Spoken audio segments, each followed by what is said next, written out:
माशाल्लाह एडवोकेट भी हैं, आप काउंसलिंग करती हैं। काउंसलिंग तो आज के जमाने में बहुत जरूरी है, खास करके प्रे मैरिज काउंसलिंग होना बहुत जरूरी है। यहाँ तक मैं समझता हूँ कि तलाक लेने के लिए तो लड़के बहुत इजीली हो जाते हैं, उनके घर वाले या लड़की वाले बहुत जल्दी मान जाते हैं। लेकिन तलाक कब लेनी चाहिए वो किसी को नहीं पता, कब लेनी चाहिए, किन हालात में लेनी चाहिए वो नहीं। इनफैक्ट देखा जाए तो तलाक इस सबसे ज्यादा नागवारा ना, चीज है अल्लाह अल्लाह को जो ताला। नाक और सबसे ज्यादा चीज पूरा है तलाक। अर्श पूरी कायनात हिल जाती है। लेकिन आज वो मजे से लेकिन लोग लेते हैं, आज, हाँ, आज एक ट्रेंड बन गया है ट्रेंड बन लोगों गई, का तेरी कि तेरी बात पे तलाक, लेना। हाँ, मतलब इतना छोटा सा इशू, कोई अगर आप सही में देखने जाओ कि क्या है रीजन, आपको कुछ नहीं मिलेगा वो रीजन। बराबर, बस ये है कि नहीं, ईगो, मेन जो कंसर्न है ना वो ईगो आ जाता है। ठीक बात। अगर लड़की थोड़ी ज्यादा पढ़ी लिखी है, लड़के से ज्यादा पढ़ी है थोड़ी, या खुद अपनी कुछ स्टैंडिंग पे है, तो फिर वो, उसको अपना गुमान हो जाता है कि मैं इतना पढ़ी हूँ, मैं आज यहाँ पे स्टैंड कर रही हूँ, मेरा हस्बैंड तो कुछ नहीं कर सकता है। वो एक बन जाता है। फिर दूसरा है कि फैमिली इंटरफेरेंस भी बहुत सारे होते हैं। जी अगर फैमिली वाले इंटरफेरेंस नहीं करे ना, खास करके, तो फिर वो हस्बैंड एंड वाइफ है ना, कुछ अपने मसले खुद भी सुलझा सकते हैं। जी। अगर नहीं सुलझे तो फिर आप किसी थर्ड पर्सन को इन्वॉल्व करो या फैमिली मेंबर्स को इन्वॉल्व करो। नहीं तो जहां तक हो सके कोशिश ये करना चाहिए कि आपसी मसले खुद ही हल कर लें। बिल्कुल बिकॉज सही। क्या है कि उसमें अल्लाह की रजा भी रहती है, और चार दीवारी की जो बातें हैं जो शौहर और बीवी के बीच में होती है, किसी और को पता भी नहीं चलती है। बेशक अल्लाह ताला को तो हर चीज पता है, उससे तो हम कोई चीज कोई छुपी जुटला नहीं है। नहीं से, हाँ, कोई छुपा नहीं सकते हैं और ना जुटला सकते हैं इस चीज को। लेकिन ये जरूरी है कि किसी थर्ड पर्सन को नहीं पता चले कि आपके और आपके शौहर के दरमियान या आपके और आपकी बीवी के दरमियान क्या हो। तो ये मसले अगर आपसी बैठ के ही हल कर दिए जाए ना, तो बहुत सारे घर है ना आज बच जाएंगे। बस। जो आज डिवोर्स का रेट इतना बढ़ गया है ना, हालांकि नॉन मुस्लिम्स में भी है, no doubt about it, but Muslims में भी बहुत ज्यादा बढ़ गया है। तो ये एक बहुत ही, ये ना आज है ना, इंसान ये नहीं सोचता है कि अल्लाह को वो चीज नहीं पसंद है, तो हम उस चीज पर क्यों जाएं, हम क्यों ये रास्ता इख्तियार करें जो अल्लाह ताला को पसंद है। बट लोग समझते नहीं है।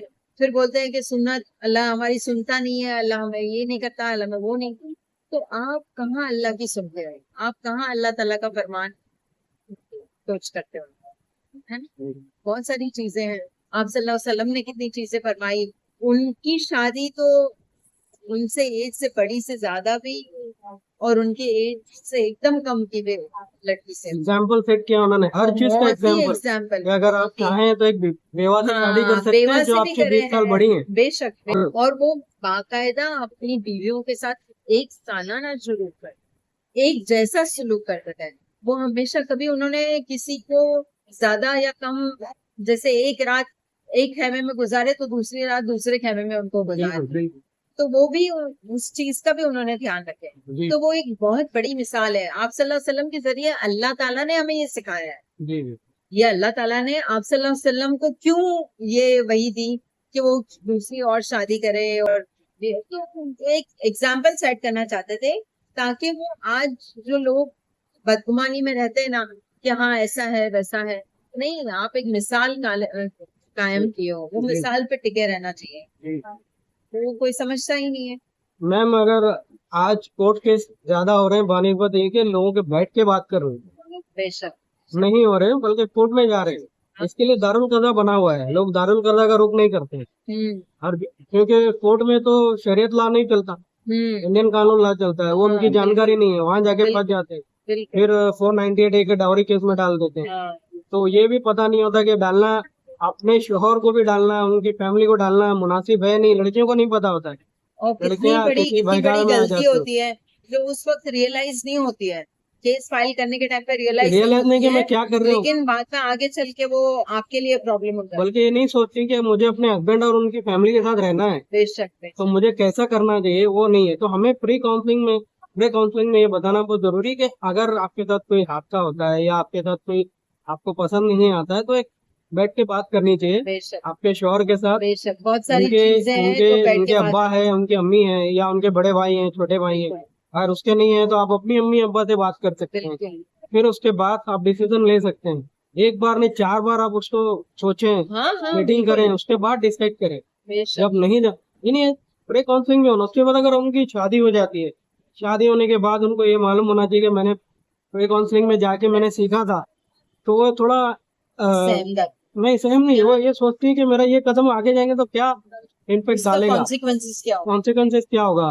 तो वो एक मतलब अगर वो काउंसलिंग पहले करे शादी से पहले तो ये बहुत जरूरी होता है, दोनों लड़के लड़कियों के लिए। मैं ये नहीं कह रहा कि नहीं, हाँ हाँ, दोनों दोनों के के लिए लिए। जरूर। उन्हें ये पता होता है लड़कों को कि 3 तलाक देना चाहिए, हालांकि उसमें ऐसा नहीं कि एक साथ 3 तलाक दो, उसको किस तरह से देना चाहिए। अगर आपको जरूरी हुआ तो दीजिए, नहीं जरूरी है तो बिल्कुल ना दीजिए, कोशिश करिए निभाने की। और वो एक्चुअली वो 3 तलाक का पीरियड एक दिया हुआ है, जी जी तो वो इसीलिए पीरियड दिया हुआ है, 1 महीने का जो पीरियड दिया हुआ है, ताकि उसमें रुजू हो सके। जी जी रुजू हो जाए तो फिर वो तलाक खत्म हो जाती है। जी जी अगर एक इंसान पहली तलाक देता है और अगर उसकी बीवी सोच समझ के डिसीजन ले कि नहीं ये गलत है और ऐसा नहीं होना चाहिए, तो वो आपस में बैठ के उन लोग बात करें और एक दूसरे से रुजू कर लिए, तो फिर वो फर्स्ट तलाक जो है वो खत्म हो जाती है, राइट। वो रहती नहीं।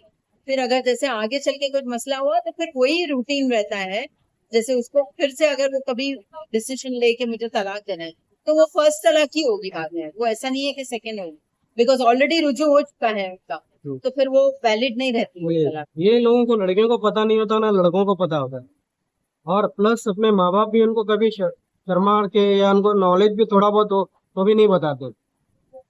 बहुत सारी चीजें हैं, इंशाल्लाह हम आपके साथ बात करेंगे, और आप हमें टाइम दीजिए तो इंशाल्लाह। इंशाल्लाह आपसे बात। आपका नाम बता दें। फरहाना शाह। आप एडवोकेट भी हैं, जी मैरिज हाँ। काउंसलर भी हैं। जी। शुक्रिया, जज़ाकल्लाह। एडवोकेट मौलाना साहब जिन्होंने आज खिदमत दी है, उनका भी हम खैर मकदम करते हैं, उनको भी खाली करते हैं। मैडम सामने देखिए, लुक एट कैमरा।